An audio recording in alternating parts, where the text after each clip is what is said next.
نماز میں عام حالات میں ایک پوزیشن نہیں ہے اور وہ لیٹنے کی، اور لیٹنا آرام پسندی اور آرام طلبی کی علامت ہے۔ انسان سونے کے وقت لیٹتا ہے اور جب سو جاتا ہے تو اس کے عقل، شعور اور باقی چیزیں کام کرنا چھوڑ دیتی ہیں۔ اس وقت انسان کی مکمل بے بسی کی علامت ہوتی ہے۔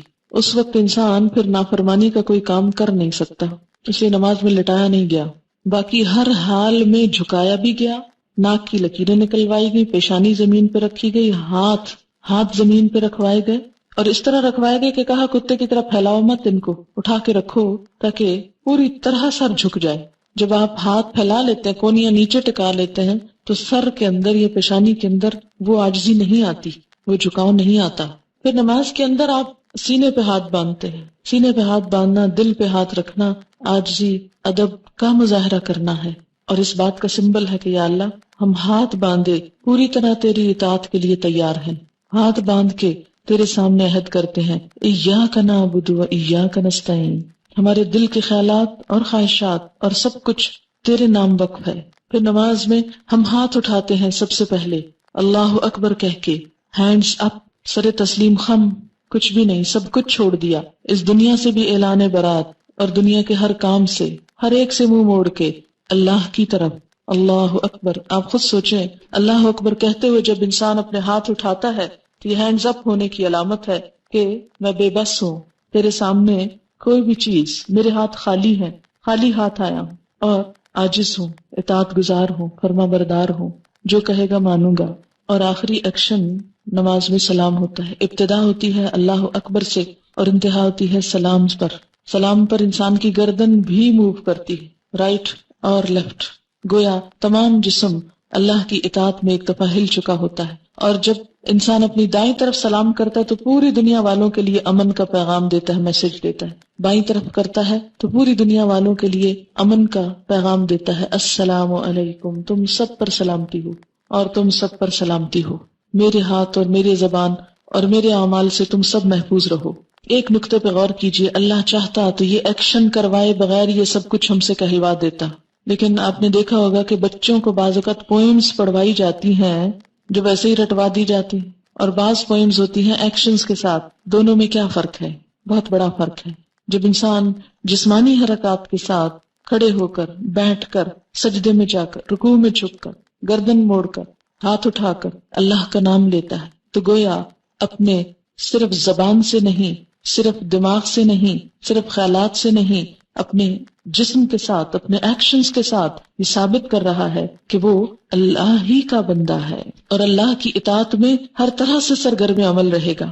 پھر آپ دیکھیں کہ نماز میں چلنا نہیں ہوتا، چلنا منع ہے، نماز میں بولنا منع ہے، نماز میں کھانا پینا منع ہے۔ اس سے کیا پتہ چلتا ہے کہ یا اللہ تیری خاطر میں بھوک کی قربانی دے سکتا ہوں، تیرے لیے میں اپنی بھوک قربان کر سکتا ہوں۔ بولتا نہیں، بولنے کی خواہش بھی ایک بڑی شدید خواہش ہوتی، خصوصاً خواتین میں۔ چپ رہنا بہت مشکل ہوتا ہے، بولنا بہت پسندیدہ ہوتا ہے۔ تو نماز میں انسان بولنا منع ہے، بول نہیں سکتے۔ ایک لفظ بھی کہا نماز ختم، ایک دانہ بھی چبایا تو نماز ختم، ایک گھونٹ پانی بھی پیا تو نماز ختم، نہیں کچھ بھی نہیں، کچھ چکھا بھی تو نماز ختم۔ پھر چلنا منع ہے، گویا خود اپنے آپ کو قید کرتے ہیں ایک جگہ پر روک لیتے ہیں کہ اللہ تیری نافرمانی میں کوئی قدم نہیں اٹھے گا۔ لا تقدموا بین یدی اللہ ورسولہ کی عملی تفسیر کہ اللہ اور اس کے رسول کے آگے پیش قدمی نہ کرو، آگے نہ بڑھو، میں اپنی چوائس کے ساتھ جس جگہ کھڑا ہوں اسی جگہ کھڑا ہوں، دنیا ادھر سے ادھر ہو جائے، میں مکمل استقامت کے ساتھ تیرے ہی آگے کھڑا ہوں، میں یہاں سے ہلوں گا نہیں، کیونکہ اللہ نے منع کر دی یہاں سے نہیں ہلنا، یہیں کھڑے رہو، اسی جگہ رہو۔ اور ساری نماز میں ہم ایک ہی جگہ جب تک سلام نہ پھیر لیں ایک ہی جگہ کھڑے رہتے، کبھی ایسا نہیں کرتے کہ ایک قدم آگے پھر پیچھے پھر دائیں پھر بائیں، چاہے کتنے بھی تھکے ہوئے ہوں، کتنا بھی خواہش ہو چلنے بھاگنے دوڑنے کی، کسی بھی ایکٹیویٹی کی، نہیں۔ تو چلنا پھرنا کیا ہے؟ بھاگ دوڑ زندگی کے تمام کاموں کا احاطہ کرتا ہے، سارے کاموں کا احاطہ، چلنا پھرنا، سب کام چل پھر کے ہی ہوتے ہیں نا۔ تو انسان کیا وعدہ کرتا ہے اپنے آپ کو، اپنے قدموں کو روک کر کہ اے میرے رب تیری خاطر میں ہر کام چھوڑ سکتا ہوں، میری ہر سرگرمی تیرے سامنے ہیچ ہے، ادھوری ہے، تو کہے تو میں سب کچھ چھوڑ سکتا ہوں، میں ایک جگہ کھڑا ہو سکتا ہوں، اسٹل اسٹینڈ، ہل جل بھی منع ہوتی ہے اس میں۔ اور پھر اس طرح کھڑا ہو کہ ہاتھ بھی باندھے، کیونکہ ہاتھ بھی کس ایکشنز کی علامت۔ نماز میں آپ ہاتھ بھی نہیں ہلا سکتے، زیادہ ہاتھ بھی ہلائے تو نماز فاسد ہو جائے گی۔ ہاتھوں سے کوئی کام نہیں، پاؤں سے کوئی کام نہیں، زبان سے کوئی کام نہیں۔ نماز میں سونا بھی منع ہے، نماز میں کوئی بھی اور جذباتی تسکین جو عام حالات میں جائز ہے اس میں وہ بھی منع ہے. گویا انسان کی وہ تمام حیوانی خواہشات، خواہ کھانا پینا ہو، خواہ نیند جیسی شدید خواہش ہو، خواہ دنیا میں بھاگ دوڑ کی، خواہ اپنے ہاتھوں سے کوئی کام کرنے کی. کہتے ہیں نا بعد میں کہ ہاتھوں میں کھجلی ہوتی رہتی ہے، کچھ نہ کچھ کرتے رہتے ہیں، ہاتھ ان کے رکتے نہیں، چلتے رہتے ہیں ہر وقت. بعضوں کے پاؤں چلتے رہتے ہیں، نچلا بیٹھ ہی نہیں سکتے. لیکن نماز ایک ایسی کیفیت ہے جس میں باندھ کے سب کچھ رکھ دیا جاتا ہے، بغیر کسی رسی کے باندھا جاتا ہے نا. دنیا میں اگر آپ کسی بچے کو کہیں کہ 5 منٹ یہاں کھڑے رہو، ہلنا نہیں، یہاں سے کھڑا نہیں ہو سکتا. لیکن اللہ کے سامنے کتنی زبردست طریقے سے ہم اپنی قوتوں، کوششوں، خواہشات، عقل، ہر چیز کو کنٹرول رکھتے ہیں. مکمل ضبط نفس. روزے میں صرف کھانا نہیں ہوتا، لیکن نماز میں کھانا پینا بھی منع، سونا بھی منع. یعنی ساری عبادتوں کا خلاصہ ہو جاتا ہے اس میں، ساری عبادتیں اس میں جمع ہو جاتی ہیں. مال ہے تو اس کو چھوڑ دو، کھا پی رہے ہو اس کو چھوڑ دو، بول رہے ہو اس کو چھوڑ دو. ہنسنا منع، رونے کی کسی حد تک اجازت ہے لیکن وہ اللہ کے خوف سے. یہ نہیں کہ دنیا بھر کے غم میں اس وقت رونا شروع کر دے، فلاں چلا گیا تو آج میں رونا بیٹھ جاؤں اور نماز میں روئے جا رہے ہیں. اور باتوں کے لیے نہیں رونا، اللہ کے لیے رونا، آخرت کے خوف سے رونا. آپ دیکھیں کہ دن میں 5 دفعہ وہ سارے جذبات کنٹرول کر کے ایسا ضبط نفس کرایا جاتا ہے کہ 5 دفعہ کر کے اگر 6ٹی دفعہ کسی وقت بغیر نماز کے یہ سب کچھ کنٹرول کرنا پڑے، ہاتھ یا پاؤں یا باقی چیزیں، تو بھی کر جاؤ. نفس کو اپنا غلام بنا لو، خود نفس کے غلام نہ بن جاؤ. نفس پر حکومت کرنا سیکھو، نہ کہ خود اس کے آگے ذلیل و خوار ہو. کائنات کی جتنی بھی چیزیں ہیں وہ کسی نہ کسی رنگ میں نماز کی پوزیشن میں ہیں. پہاڑ کھڑے ہیں، چوپائے رکوع کر رہے ہیں، جیسے بھینس وغیرہ، سب رکوع کی حالت میں ہیں. اور کچھ چیزیں سجدہ ریز ہیں. اللہ تعالیٰ نے سمبولیکلی سب کو سجدہ ریز بتایا. النجم والشجر یسجدان، ستارے ہوں یا پودے سب جھکے ہوئے ہیں. وَلِلَّهِ يَسْجُدُ مَن فِي السَّمَاوَاتِ وَالْأَرْضِ. اچھا یہ بھی ہو سکتا تھا کہ جیسے ہم دنیا کی ایکسرسائزز کرتے وقت کھڑے ہوتے ہیں، نیچے ہوتے ہیں، دائیں ہوتے ہیں، بائیں ہوتے ہیں، پیچھے ہوتے ہیں، تو ہم کچھ بھی نہیں بولتے. تو اس ایکسرسائز میں بھی ہم کچھ نہ بولتے، لیکن اللہ نے ہمارا یہ وقت بھی ضائع نہیں کرایا، اس میں بھی ذکر کروایا، اور اس میں سے ایک ایک ذکر قابل غور ہے. اب میں اس ذکر پہ آتی ہوں جو کچھ ہم بولتے ہیں. نماز میں ہم سب سے پہلے نیت کرتے ہیں. نیت کے بغیر کوئی نماز نہیں ہوتی. نیت دل کا عمل ہوتا ہے، زبان کا عمل نہیں ہوتا. مثلاً آپ وضو کرنے کی نیت کر رہے ہیں، آپ واش روم میں بعض اوقات جاتے ہیں صرف ہاتھ منہ دھونے، مثلاً کہیں جا رہے ہیں آپ ہاتھ منہ دھوتے ہیں، اس میں کیا ہوتا ہے؟ کوئی بھی آپ نیت نہیں ہوتی، بس نیت یہ ہوتی کہیں جا رہا ہوں تو کسی کو منہ کیا دکھاؤں کہ ذرا منہ دھو لوں. لیکن نماز میں باقاعدہ منہ دھونے کی ایک فیلنگ ہوتی کہ میں اللہ کے سامنے منہ دکھانے کے لیے دھو رہی ہوں، اللہ کے سامنے جانے کے لیے تیار ہو رہی ہوں. وضو ہوتا نہیں جب تک نیت نہ ہو، اور نیت ہوتی نہیں جب تک اندر سوچ مضبوط نہ ہو. اندر کی سوچ کا نام نیت ہے. اب آپ دیکھیں کہ جب وضو کرتے تو آپ یہ تو نہیں کہتے میں وضو کر رہی ہوں برائے نماز ظہر، اور داخل ہو رہی ہوں واش روم میں اور کھول رہی ہوں ٹونٹی اور نکال رہی ہوں پانی، کچھ بھی نہیں کہتے. جا کے سوچ کے ساتھ اللہ کے لیے وضو ہے، بسم اللہ پڑھ کے ہاتھ دھوتے ہیں اور کلی شروع کر دیتے ہیں اور وضو ہو جاتا ہے. نماز میں بھی اسی طرح یہ جو ہم نے پنجابی، اردو، انگریزی کی نیتیں خود بنائی ہوئی ہیں نا، خود ساختہ، کیونکہ اگر نبی صلی اللہ علیہ وسلم نے سکھائی ہوتی تو ایک ہی ہوتی. یہ چونکہ ہم نے بنائی ہوئی ہے اس لیے ہر زبان کی مختلف ہے اور ہر لوگوں کی مختلف ہے. تو زبان سے نیت کا بولنا ضروری نہیں ہے بلکہ دل میں. اچھا آپ دیکھیں کہ جب ہم بعض اوقات زبان سے بول رہے ہوتے ہیں تو دماغ کو کام کرنے کی ضرورت نہیں پیش آتی، ہم رٹے ہوئے طوطے کی طرح بس بول کے ختم کر دیتے ہیں ایک بار. تو نماز میں نیت دماغ کی حضوری ہے، دل کی حضوری. کیا کرنے جا رہے ہو، کہاں کھڑے ہو، اس وقت کیا کر رہے ہو. یہ نہیں کہ آئے اور منہ سے بول دیا اور کوئی پتہ نہیں کیا کر رہے ہیں اور کیا نہیں کر رہے. نیت دماغ کو ایک جھٹکا، باقی خیال نکال کے اب یہ خیال ڈالو. اور آپ دیکھیں گے کہ عام طور پر ہاتھ منہ دھونے سے کیا ہوتا ہے اور وضو کرتے وقت کیفیت ہی کچھ اور ہوتی. نیت کے فرق سے عمل بدل جاتا ہے. انما الاعمال بالنیات، کیفیت بدل جاتی، دل کی حالت بدل جاتی. وہی پانی ہے، وہی ٹیپ ہے، وہی سب کچھ ہے. جب سوچ فرق ہوئی سارا ایکشن ایک اور ہی طرف چلا گیا، کسی اور کریڈٹ میں چلا گیا. پھر اس کے بعد نماز میں کھڑے ہوئے اب سوچتے ہیں، دل میں دہراتے ہیں، اچھا کیا پڑھنے لگے، ظہر، فجر، عصر، کون سی نماز، فرض، سنت، کتنی رکعت، اتنی، ٹھیک ہے. کوئی کہنے کی ضرورت نہیں کہ منہ طرف خانے کعبے کے اور اس طرح کی چیزیں، کیونکہ جب تک آپ منہ طرف خانے کعبے کے کریں نا نماز تو ہوتی نہیں. اور بعض اوقات لوگ گاڑی میں پڑھ رہے ہوتے ہیں اور بول رہے ہوتے ہیں منہ طرف خانے کعبے کے، اللہ اکبر، رٹے رٹائے جملے. تو آپ نے کیا کرنا، نیت. اور نیت میں صرف یہ نیت نہیں کہ 4 رکعت پڑھ رہی ہیں، یہ 2 رکعت، صرف یہ نیت نہیں، نیت یہ بھی کہ صرف اللہ کے لیے پڑھ رہی ہیں، کوئی ریاکاری نہیں، کوئی دکھاوا نہیں. کیوں؟ اس لیے کہ اگر دکھاوے کی نماز پڑھی تو نبی صلی اللہ علیہ وسلم نے کیا فرمایا، من صلی یرائی فقد اشرکا، جس نے دکھاوے کی نماز پڑھی اس نے شرک کیا. شرک فویل للمصلین، ہلاکت ہے نمازیوں کے لیے، نمازیوں کے لیے، الذین هم عن صلاتهم ساہون الذین هم یراؤون، وہ جو اپنی نمازوں سے غافل ہیں اور وہ جو دکھاوا کرتے ہیں، نماز میں بھی اور عام زندگی میں بھی۔ نماز ضبط نفس کی ایک ٹریننگ ہے، اور اگر دکھاوا ہے تو ضبط نفس کیا ہوا؟ خاک۔ اور پھر ہر جو سٹیپ ہے اس کو صحیح طریقے پر ادا کرنا، کیونکہ بدترین چوری نماز کی چوری ہے، سجدے اور رکوع ادھورے کرنا، جلد بازی میں کرنا، صرف کھڑے ہو کے بیٹھ کے اٹھک بیٹھک کر کے ختم کر دینا۔ It's not just a physical exercise, یہ کسی انسان کی بتائی ہوئی ایکسرسائز نہیں کہ آپ اس میں غلطی بھی کر لیں، اس میں نہیں ویسے ہم کرتے ہوتے، اس کو اتنا ہی جھکتے ہیں۔ مثلا اگر آپ نے ایروبکس کبھی کیے ہوں تو آپ کو پتا ہے کہ جتنا جس چیز کو بینڈ کرنے کے لیے کہا جاتا ہے اتنا ہی کرتے ہیں، اور جب تک اتنا آپ کر نہ جائیں آپ کی بات پوری نہیں ہوتی۔ آپ ادھورے کریں تو اس کا فائدہ ہی کچھ نہیں ہوتا۔ نماز میں کیا کہ اچھا پھر کیا ہوا اگر کم ہوا یا زیادہ، اتنی کیا ریجیڈیٹی ہے؟ نہیں، اس کا بھی وہ صحیح فائدہ نہیں ہوگا جب تک آپ ہر ایکشن جو ہے وہ سنت کے مطابق نہیں کریں گے۔ اب آپ نے بولنے کا کام شروع کیا، ہاتھ اٹھا کر اللہ اکبر، اللہ سب سے بڑا ہے، ہر چیز سے دستبردار ہوتا ہوں، ہر چیز سے خالی ہاتھ ہوں، صرف اس کی بڑائی کا اعلان کرتا ہوں، اللہ اکبر۔ کھول دیے ہاتھ، مٹھیاں بند کر کے اللہ اکبر نہیں ہو سکتی، ہاتھ کھولنے پڑیں گے، کھول دیے، کچھ بھی ہے گر گیا ہاتھوں سے، سب کچھ چھوڑ سکتا ہوں۔ اور جب ہاتھ اٹھاتا ہے نا انسان اللہ اوپر کرتا ہے تو بغلوں کے نیچے سے بھی سب کچھ گر جاتا ہے، کہیں بھی کچھ نہیں چھپا سکتا۔ اس طرح ہاتھ رکھے ہیں تو چھپا سکتے ہیں، جب اللہ اکبر کہتے ہیں انسان سب کچھ خالی ہو جاتا ہے، ہر چیز سے دستبردار ہو جاتا ہے، کچھ ساتھ چپکا ہوا نہیں رہ سکتا۔ نماز کی حالت میں کوئی بوجھ نہیں اٹھا سکتے آپ۔ تو کیا ہوا آپ کا؟ اللہ اکبر، اللہ کی بڑائی کا اعلان، سب سے بڑا ہے تو، سب سے بڑا۔ دیکھیں کتنی دفعہ کہتے ہیں اللہ اکبر، کتنی دفعہ۔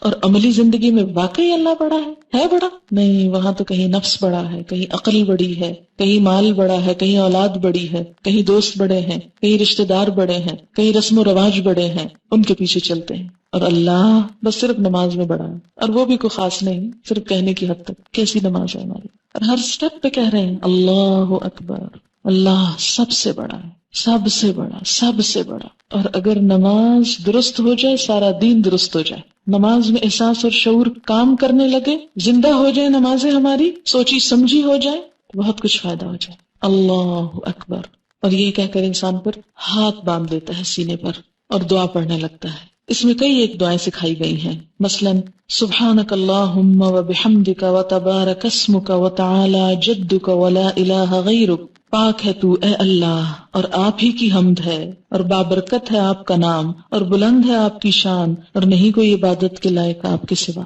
پاک ہے تو اے اللہ، پاکی بیان کرتا ہے انسان اللہ، آپ کی حمد، آپ کی تعریف، آپ کا نام بابرکت، آپ کی شان بلند۔ کتنی زیادہ تعریف کر رہا ہے انسان اللہ کی۔ واقعی عملی زندگی میں ایسا ہی ہے کہ مختلف چیزوں میں اپنی تعریف نہ چاہیں، اللہ کی تعریف چاہیں۔ ہم تو دین کا کام کر کے بھی اپنی تعریف چاہ رہے ہیں، دین کو بلند کرنے کا ہماری نیت کوئی نہیں ہوتی، یہ کمی ہوتی ہے، اپنے نام کی بلندی مقصود ہوتی ہے۔ یہ بدترین عمل ہے۔ کوئی نیکی کا کام بھی کریں، دین کا کام بھی کریں تو کس لیے کریں کہ دین بلند ہو، اور جس شخص کی نیت میں یہ چیز آ جائے کہ دین بلند ہو، دین کا کلمہ بلند ہو، اللہ کی ذات بلند ہو، وہ لازماً جھک جائے گا، عاجزی آ جائے گی، اس پہ تکبر رخصت ہو جائے گا۔ ہر قربانی کر سکے گا انسان، ہر طرح سے پھر انسان اپنے آپ کو نقصان پہنچا لے گا لیکن دین کا نقصان نہیں پہنچنے دے گا۔ اپنی ذات پیچھے چلی جائے گی اور دین آگے آ جائے گا۔ وتعالی جدک، تیری شان بلند ہے، میری شان تو کچھ نہیں، میری شان کیا چیز ہے۔ لیکن آپ دیکھیں کہ باہر نکل کے جتنی لڑائیاں ہیں ہماری اپنی رشتہ داروں کے ساتھ، دوستوں کے ساتھ، معاشرے کے افراد کے ساتھ، وہ ساری شان کی خاطر ہے۔ ہمیں فلاں نے یہ کیوں کر دیا، اور کیوں ہمارے ساتھ ایسا کیوں ہوا، اور ہماری شان میں گستاخی کیوں کر دی، اور ایسا ہو گیا اور ویسا۔ جتنی تعلقات کی خرابی ہیں سب یہیں سے جڑ پھوٹتی ہے اس کی۔ تو جب انسان کہتا ہے تعالی جدک کا، شان تو تیری بلند ہے، بلندی تو تیری ہی ہے، ہم کیا چیز ہے، بندہ اور عاجز ہو جاتا ہے اور جھک جاتا ہے۔ ولا الہ غیرک، تیرے سوا تو کوئی الہ نہیں، تجھی کو پوچھتا ہوں، تیری ہی عبادت کرتا ہوں، اپنے نفس کی نہیں، عقل کی نہیں۔ ایک اور دعا بھی سکھائی گئی، اللہم باعد بینی و بین خطایایا کما باعدت بین المشرق والمغرب، اے اللہ میرے درمیان اور میرے گناہوں کے درمیان اتنی دوری پیدا کر دے جتنی مشرق اور مغرب کے درمیان، یعنی میں جو غلطیاں کر رہا ہوں ابھی تک، اللہ ان کو مجھ سے دور کر دے، ہٹا دے، کیونکہ وہ جو مجھے چمٹ گئی تو وبال جان جہنم میں لے جائیں۔ یا اللہ میری غلطیاں مجھ سے اتنی دور لے جا جتنا یہاں سے مشرق و مغرب کا فاصلہ ہے، بہت ہی دور، کہ ان کے اب مجھے نقصان یا ان کے اثرات نہ بھگتنے ہوں۔ اللہم نقنی من الخطایا، اللہ مجھے پاک کر دے خطاؤں سے، کما ینقی الثوب الابیض من الدنس، جیسے پاک کیا جاتا ہے سفید کپڑا میل کچیل سے۔ کبھی سفید کپڑا دھویا اور اس میں کوئی داغ ہو پھر رگڑتے ہیں، پھر دھوتے ہیں، اچھا پھر کھول کے دیکھتے ہیں، نہیں ابھی نہیں، ابھی رنگ صحیح نہیں ہو، پھر اس کو رنگ کاٹ ڈالتے ہیں، اس کو لیکوڈ ڈالتے ہیں، اس کو نیل ڈالتے ہیں، اس کو خوب چمکاتے ہیں۔ سب سے زیادہ ایفرٹ کس کپڑے کو دھونے میں ہوتی ہے؟ سفید کپڑے کو دھونے میں، اور میل کچیل کا پتہ بھی سفید کپڑے سے چلتا ہے۔ یا اللہ جس طرح سفید کپڑا دھلتا ہے ایسے تو میرے گناہ دھو دے۔ کتنی خوبصورت دعا ہے۔ اللہم اغسل خطایا، اے اللہ دھو دے میری خطاؤں کو، بالماء والثلج والبرد، پانی سے، برف سے اور اولے سے۔ اور یہ جو تکبیر تحریمہ کے بعد نبی صلی اللہ علیہ وسلم یہ دعا پڑھا کرتے تھے، اور یہ مشکات میں آئی ہے، فصل اول کی دعا ہے، اور دوسری بھی جو ہے مشکات میں آئی ہے، فصل دوم کی دعا ہے، ٹھیک ہے۔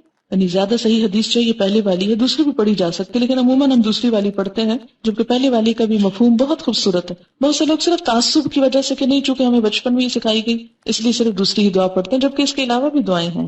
بہرحال دونوں بھی پڑھ سکتے ہیں، اور دونوں میں سے کوئی ایک بھی پڑھ سکتے ہیں، نماز ہو جائے گی، کوئی جھگڑا نہیں کسی سے، لیکن جو اپنا فائدہ جتنا کرے اتنا ہی اچھا ہے۔ اگر یہ دونوں پڑھ لے تو زیادہ ہی اچھا ہے۔ اور آپ دیکھیں گے کہ جو ہی آپ یہ کہنا شروع کریں گے اللہم باعد بینی و بین خطایا، تو واقعی شرمندگی کا احساس ہوگا اور گناہوں سے بیزاری ہوگی۔ پھر اس کے بعد اعوذ باللہ من الشیطان الرجیم، اللہ تیری پناہ میں آتا ہوں شیطان مردود سے، جو میرا پیچھا نہیں چھوڑتا، جو مجھے ہر وقت تھکائے ہوئے، ستائے ہوئے ہے، بہکائے ہوئے ہے۔ بسم اللہ الرحمن الرحیم، اللہ کے نام کے ساتھ جو بڑا ہی مہربان ہے، بڑا رحم کرنے والا ہے۔ میں اس عبادت کا آغاز کرتا ہوں۔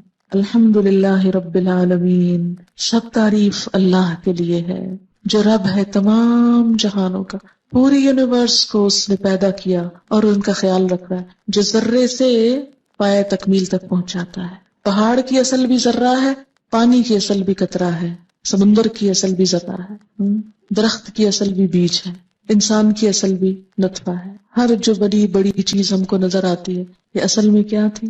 بہت چھوٹی حقیر۔ اس رب کا کمال یہ ہے کہ اس نے حقیر چیز کو اتنی شان دے دی، اتنا بڑا کر دیا۔ رب العالم، رب جو ذرے سے کمال تک پہنچائے، جو ذرے کو چمکا ڈالے، اسے اہمیت دے دے۔ ہم کیا چیز تھے؟ وہ رب جس نے ہم حقیر پانی کا ایک چھوٹا سا کیڑا جس کا کوئی نام نہ تھا، لم یکن شیئا مذکورا، اسے رب نے اتنا بڑا کر دیا، ایک بولنے، سننے، دیکھنے والا، عقل استعمال کرنے والا اور بڑی بڑی باتیں کرنے والا بنا دیا۔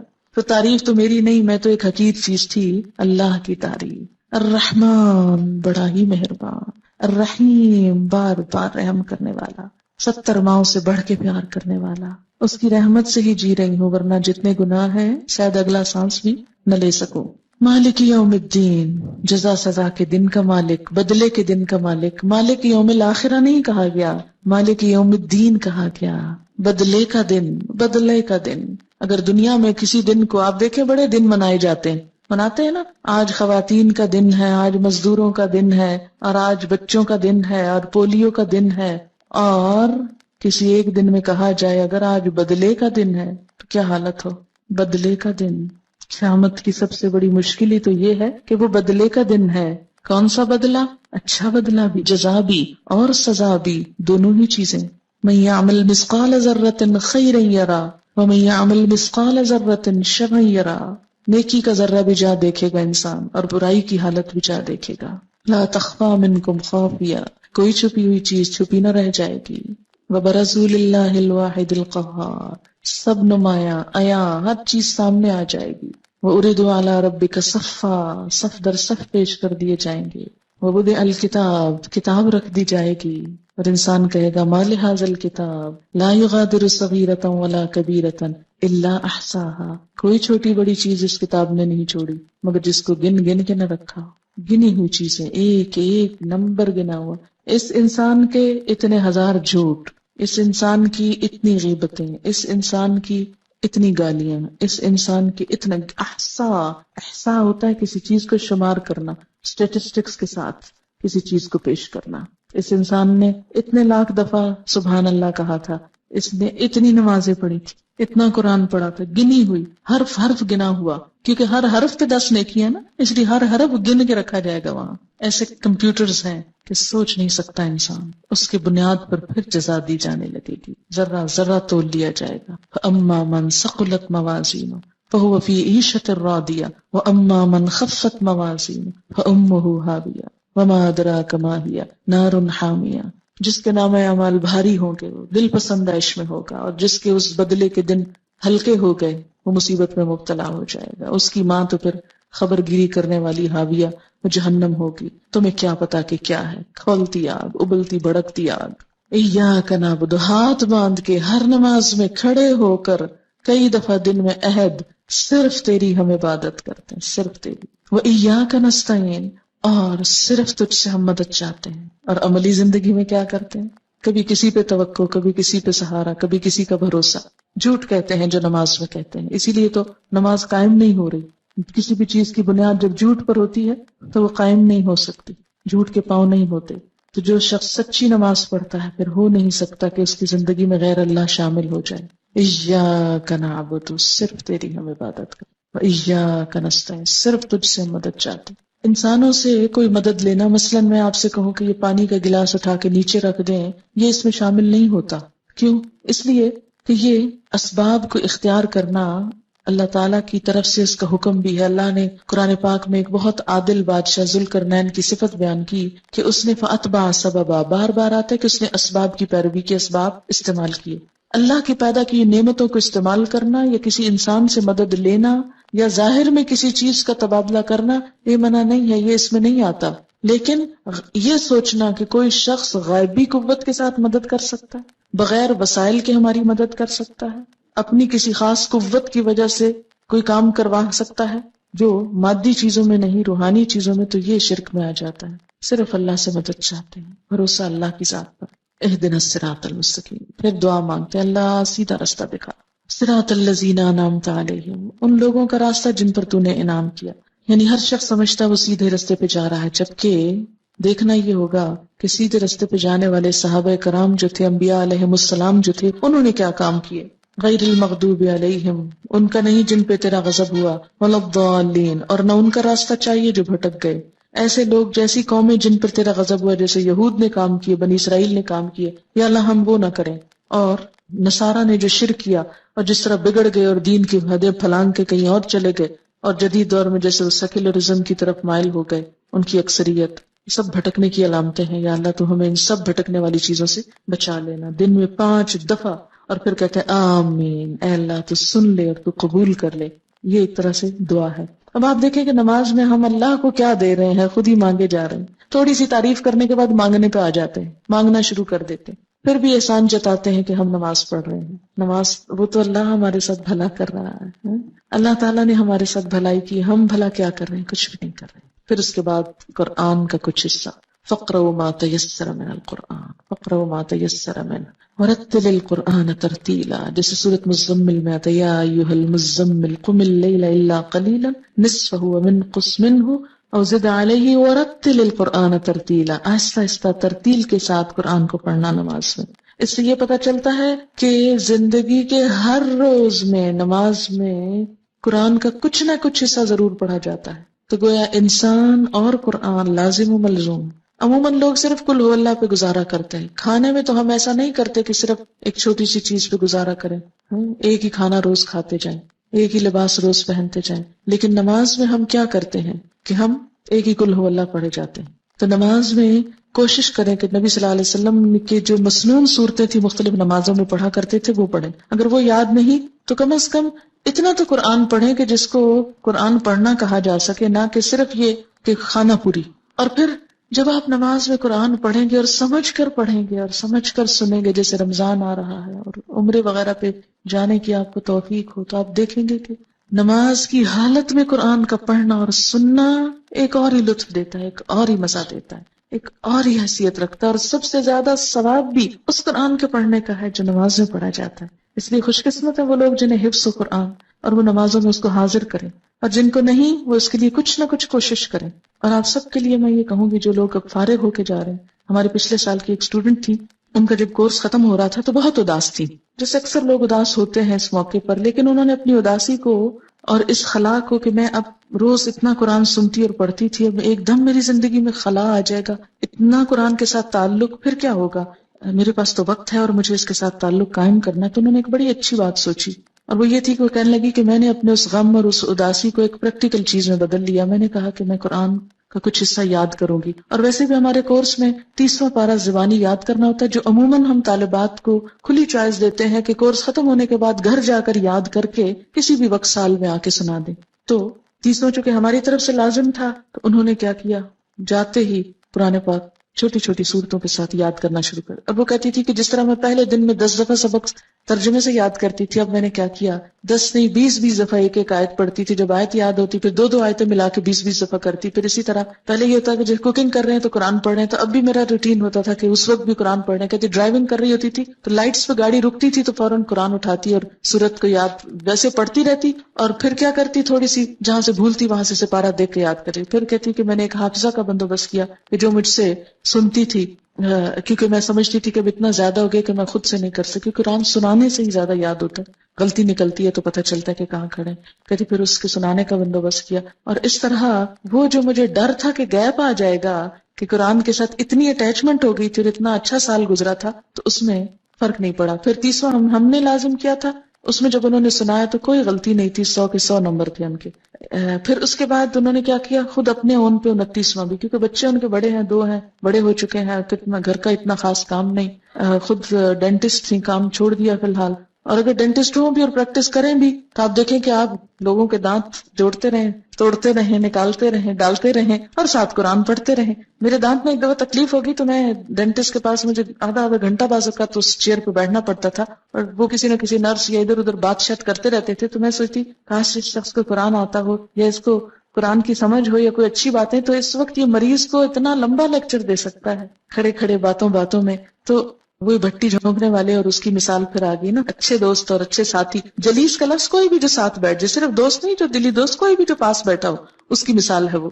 تو اس طرح جیسے ابھی اب دعائیں آپ کو سکھائی جائیں گی نئے لوگوں کو جو سیکھ چکے ہیں، اس میں بھی ہم یہ دعا مانگتے ہیں نا کہ ورزقنی تلاوتہ آناء اللیل وآناء النہار، مجھے اس کی تلاوت کی توفیق عطا کر رات کی گھڑیوں میں اور دن کی گھڑیوں میں. یعنی جب آپ قرآن آپ کو یاد ہو جاتا ہے تو پھر کیا ہوتا ہے، کھڑے چلتے بیٹھتے اٹھتے پھرتے آپ کچھ نہ کچھ یاد کر لیتے ہیں. پھر اس کو یاد رکھنے کا طریقہ یہ ہے کہ نمازوں میں آپ اس کو پڑھیں، اور جس کے لیے یہاں بات ہو رہی ہے کہ نماز کے اندر اس کو دہرایا جائے. اور اس میں یہ کہ جیسے ظہر کی نماز کے لیے ایک سورت رکھ لیں، ایک عصر کے لیے رکھ لیں، پھر مغرب کے لیے، اور اس طرح آپ کی نماز میں کنسنٹریشن خود بخود آنے لگے گی جب قرآن ورائٹی کے ساتھ آپ پڑھیں. اور اگر کل ہو اللہ پہ صرف زور رہا، اس کو آپ بے شک شامل کریں اپنی نماز میں. جیسے ایک صحابی تھے، وہ ہر نماز کی ہر رکعت میں ہر اور تلاوت کے ساتھ کل ہو اللہ ضرور پڑھتے تھے. تو کسی نے حضور سے شکایت کر دی صلی اللہ علیہ وسلم، تو آپ نے اس سے پوچھا، تو نے کہا مجھے اس سورت سے بڑی محبت ہے. تو آپ صلی اللہ علیہ وسلم نے فرمایا تمہاری اس سورت کی محبت نے تجھے جنت میں داخل کروایا. تو اچھی سورت ہے، ضرور پڑھیں. یہاں میرے کہنے کا مطلب یہ نہیں کہ کل ہو اللہ چھوڑ دیں، ضرور پڑھیں، لیکن اس کے ساتھ ورائٹی کے ساتھ قرآن، کبھی کہیں سے کبھی کہیں سے کبھی کہیں سے. تو آپ دیکھیں گے انشاءاللہ نمازیں بہت امپروو ہوں گی. اور سب سے زیادہ جو قرآن پڑھنے کا اجر اور ثواب اور لطف ہے وہ نماز ہی کے اندر ہے. پھر اس کے بعد ہم کیا کرتے ہیں، اللہ اکبر کہہ کر پھر رکوع میں جاتے ہیں. رکوع میں اور اس وقت ہم کیا پڑھتے ہیں، سبحان ربی العظیم، پاک ہے میرا رب جو بہت بڑا ہے، میں تو بہت چھوٹی ہوں، میں تو جھکی ہوئی ہوں، بڑا تو وہ ہے. عملی طور پہ اپنے آپ کو پریکٹیکلی فزیکلی اپنے آپ کو بینڈ کر کے، اور پھر انسان اللہ کی عظمت کی بات کرتا ہے، سبحان ربی العظیم. اور یہاں پر ایک دعا بھی پڑھی جاتی ہے، سبحانک اللہم ربنا وبحمدک اللہم اغفر لی. اور یہ دعا بھی نبی صلی اللہ علیہ وسلم سے ثابت ہے. یہ پہلی دعا اور دوسری دعا یہ دونوں ہی مشکات سے ہیں. پہلی دعا جو ہے مشکات کی فصل اول سے، اور دوسری فصل دوم سے. اچھا، فصل اول سے کیا مراد ہے، اس میں کیٹیگری ہے، جو سب سے زیادہ صحیح حدیثیں ہیں وہ فصل اول میں ہے، جو ذرا کم ہے کسی بھی لحاظ سے تو وہ سیکنڈ کیٹیگری میں، پھر تیسری میں کچھ ضعیف حدیثیں بھی شامل ہیں اس میں. تو جو یہ جو دعا ہے سبحانک اللہم ربنا وبحمدک اللہم اغفر لی، یہ پہلے درجے کی دعاؤں میں سے ہے، اس کو بھی پڑھ سکتے ہیں. اور اس کا معنی کیا ہے، پاک ہے تو اے اللہ، اے ہمارے رب، اور تعریف تیرے ہی لیے، اللہ میاں مجھے بخش دے، میں تیرا عاجز بندہ، تو میری بخشش کر. ہم یوں بھی کر سکتے ہیں 3 دفعہ سبحان ربی العظیم پڑھ کے چوتھی دفعہ یہ پڑھ لیں، یا 2 دفعہ یہ پڑھ لیں، جیسے آپ چاہیں. اس میں اوپن چوائس ہے. جب انسان اپنی عاجزی کو تسلیم کرتا ہے نا، اپنی کمی حقارت کو، پھر لازمی بخشش کی دعا نہیں کرتے، اللہ تعالیٰ پھر تو مجھے معاف کر دے، معاف کر دے. کیونکہ ہم اللہ کا شکر تو ادا کر ہی نہیں سکتے، اور اس کی نعمتوں پہ شکر ادا نہ کرنا یہ ایک قصور ہے. اگر ہم کوئی گناہ نہ بھی کریں، کچھ بھی نہ کریں، ہم چپ بھی بیٹھے رہیں، یہ بھی ایک قصور ہے کہ اللہ نے زبان دی سے اس کے ذکر میں کیوں نہیں استعمال کیا. بہرحال پھر اس کے بعد ہم رکوع سے اٹھ جاتے ہیں، اور اس وقت پھر اٹھتے اٹھتے اللہ کی تعریف کرتے ہیں. سمع اللہ لمن حمدہ ربنا ولک الحمد حمدن کثیرن طیبن مبارکن فی. سن لیا اللہ نے جس نے اس کی تعریف کی. جس نے اللہ کی تعریف کی، اللہ نے اس کی بات سن لی. اب دیکھیں کہ جب آپ کو یقین ہو کہ کسی نے آپ کی بات سن لی، بات پہنچ گئی، کتنا لطف آتا ہے اس چیز میں. سن لی. کوئی کسی کی بات نہ سنے کیسا لگتا؟ آپ کسی سے بات کرنا چاہ رہے، وہ سنے نہ آگے سے، میں نہیں سننا چاہتا، جاؤ یہاں سے، کتنا برا لگتا ہے. تو سمع اللہ لمن حمدہ، اللہ اتنا پیارا ہے کہ جو اس کی تعریف کرتا ہے وہ اس کی بات سن لیتا ہے. چپکے سے بھی کہتے ہیں نا، دل دل میں، وہ بھی سن لیتا ہے. سمع اللہ ربنا، اے ہمارے رب، ولک الحمد، تعریف تیرے ہی لیے ہے. پھر تعریف، اور کیسی تعریف؟ حمدن کثیرن، بہت زیادہ تعریف، طیبن، پاکیزہ تعریف، اچھی تعریف، مبارکن فی، بابرکت. یہ جو دعا پڑھی ہے میں نے آخر میں، یہ بھی فصل اول کی دعا میں سے مشکات کی. یہ جو دعا حدیث میں آتا ہے کہ نبی صلی اللہ علیہ وسلم نماز پڑھا رہے تھے کہ سلام پھیرنے کے بعد آپ نے پوچھا کس نے یہ دعا پڑھی ہے. کسی شخص نے پیچھے سے محبت میں آ کے یہ پڑھی تھی. آپ نے فرمایا میں نے 30 سے زیادہ فرشتوں کو اس دعا کی طرف لپکتے دیکھا کہ وہ اسے اٹھانا چاہتے تھے. اتنی بڑی نیکی تھی کہ ایک سے ایک آگے بڑھ کے اس کو اٹھانا چاہ رہا ہے. یہ نیک عمل ہم لے کے جائیں گے اللہ تعالیٰ کے پاس. بالکل ایسے ہی جیسے کسی کو پھول پیش کرنے تو ہر ایک کی خواہش ہوتی ہے میں پھول پیش کروں. کیوں؟ کیونکہ پھول پیش کرنے میں بھی کیا ہوتا ہے؟ ایک آنر ہے نا. تو فرشتوں کو بھی نیک بندوں کی نیکی اٹھا کے لے جانے اور پیش کرنے میں ایک آنر ہوتا ہے ان کے لیے. تو میں پیش کروں گا، ہم اس کو لے کے جائیں گے، اس نیک عمل یہ ہمیں دے دیں. اچھی چیز ہر کوئی لینے اور اٹھانے کو تیار ہوتا ہے نا. اتنی خوبصورت دعا، حمدن کثیرن طیبن مبارکن فی. بہت تعریف، بہت زیادہ تعریف. جب انسان کسی سے بہت محبت کرتا ہے نا تو کہتا ہے بہت بہت اچھی چیز، بہت زیادہ علامے کی تعریف. حمدن کثیرن، بہت اچھی والی تعریف. طیبن، مبارکن، بہت برکت والی، بہت برکتیں ہوئے اس میں. مبارکن فی، نہیں برکت کیا ہوتا ہے؟ نشو نما، بڑھوتری. اتنی تعریف کہ جو بڑھتی چلی جائے، زیادہ سے زیادہ ہوتی چلی جائے، کہیں رکے ہی نہ، ختم ہی نہ ہو. حد کر دیتا ہے انسان تعریف میں. اور یہ وہی کر سکتا ہے جو اللہ سے واقعی محبت رکھتا ہو. پھر انسان سجدے میں آتا ہے، سر زمین پہ رکھ دیتا ہے. عام حالات میں آپ دیکھیں اگر نماز کے علاوہ کوئی کسی کو کہے اچھا ذرا زمین پہ سر رکھو، کتنا مشکل کام ہے نا. عام حالات میں تو کوئی چیز گر جائے تو ہم کہتے ہیں اچھا فلاں نے ذرا پکڑاؤ یہ گری ہوئی چیز ہے، مجھ سے نہیں نیچے ہوا جاتا. کتنا مشکل ہے. لیکن اللہ کی خاطر محبت میں زمین پہ جا پڑتا ہے انسان، بس سر رکھ دیتا ہے، ناک رگڑتا ہے اپنے، کیونکہ ناک نہ لگے تو سجدہ نہیں ہوتا. پورا جھکاؤ سر کی طرف ہوتا ہے. ساری عقل کو لا کے ذلیل کرتا ہے اللہ کے سامنے. اللہ یہ سر کیا چیز ہے، یہ سوچے کیا چیز ہے، تیرے سامنے تو کوئی کچھ نہیں، کوئی حجت بازی نہیں. اور کیا کہتا ہے؟ سبحان ربی الاعلی، میں ہوں حقیر و ذلیل لیکن پاک ہے میرا رب جو اعلی اور الاعلی سب سے زیادہ بلند ہے. میں اس وقت سب سے نچلی پوزیشن میں ہوں اور میرا رب سب سے زیادہ بلند ہے. سبحان ربی الاعلی. اور اس وقت انسان پھر کیا کرتا ہے؟ وہی دعا دوبارہ پڑھ سکتا ہے، سبحانک اللہم ربنا وبحمدک اللہم اغفر لی. حدیث میں آتا ہے کہ بندہ سجدے کی حالت میں اللہ کے سب سے زیادہ قریب ہوتا ہے، سب سے زیادہ قرب کی حالت ہے. وسجد واقترب، سجدہ کرو، قریب ہو جاؤ. اس وقت اللہ کی بڑائی بیان کرتا ہے انسان. اور اسی لیے سجدے کی حالت میں کی ہوئی دعا قبول ہوتی ہے. اور اس وقت انسان بخشش کی دعا مانگ لے، اللہم اغفر لی، تو اس سے بڑھ کر اور کوئی خوبی نہیں، کوئی بھلائی نہیں. پیک پہ ہوتا ہے انسان اپنی عاجزی کے اور مانگنے کے اور قربت کے اور دعا کے قبول ہونے کے. ہر چیز اپنی انتہا کو. یہاں سے کیا ہوا؟ یعنی کھڑے ہو کے جو نماز شروع کی تھی، سجدے میں پہنچ کے اپنی ٹاپ پہ پہنچ گئی. عاجزی کی انتہا ہو گئی، تعریف کی انتہا ہو گئی، دعا کی انتہا ہو گئی. اور انتہا کے اللہم اغفر لی، بخشش ہو جائے. عام زندگی میں بھی یہی ہماری سوچ ہونی چاہیے کہ یا اللہ تو بخش دے، بس بخش دے. بخشے گئے تو سب کچھ مل گیا، اور اگر بخشش نہیں کچھ بھی نہیں. پھر کیا کرتے ہیں؟ بیٹھ جاتے ہیں. اللہ اکبر، ہر سٹیپ پہ اللہ اکبر. اب جب بیٹھتے ہیں پھر ایک دعا سکھائی گئی، اور وہ دعا کیا ہے؟ اللہم اغفر لی. پھر بخش دے. بخشش پہ اینڈ کیا تھا سجدے میں، اٹھ کے پھر بخشش مانگ رہے ہیں. یہی منتہا. اللہم اغفر لی، اے اللہ مجھے بخش دے، ورحمنی، اور مجھ پہ رحم کر. رحم بھی اللہ کو جب بھی آئے گا نا جب قصور معاف ہوں گے. آپ کسی سے توقع رکھ سکتے ہیں کہ کوئی آپ کے ساتھ بھلا کرے جبکہ اس کا دل آپ کی طرف سے میلا ہو، کہ وہ آپ سے ناراض ہو یا آپ نے اس کو ستایا ہوا ہو؟ کیسے بات کرتے؟ نہیں، پہلے بخشے جائیں گے تو پھر ہی رحمت ہوگی. اللہم اغفر لی ورحمنی. اور کیا؟ واہدنی. یہ دعا کی ترتیب دو مختلف روایتوں میں فرق ہے، میں اس ترتیب سے جو یہاں لکھی ہوئی پڑھتی ہوں. وجبرنی، میری مجبوری دور کر دے، میرا نقصان پورا کر دے. ورفعنی، اور مجھے بلند کر دے. میں ہوں حقیر، بلند تو ہی ہے، تو مجھے بھی اپنے نام کے ساتھ بلند کر دے. واہدنی، اور مجھے ہدایت دے، راہ دکھا. وعافنی عافیت دے، صحت دے، ورزقنی رزق دے. دین معتدل دین ہے، دنیا اور آخرت دونوں کی بھلائیاں مانگنی سکھائی گئی. پھر دوبارہ سجدہ، اللہ اکبر، پھر وہی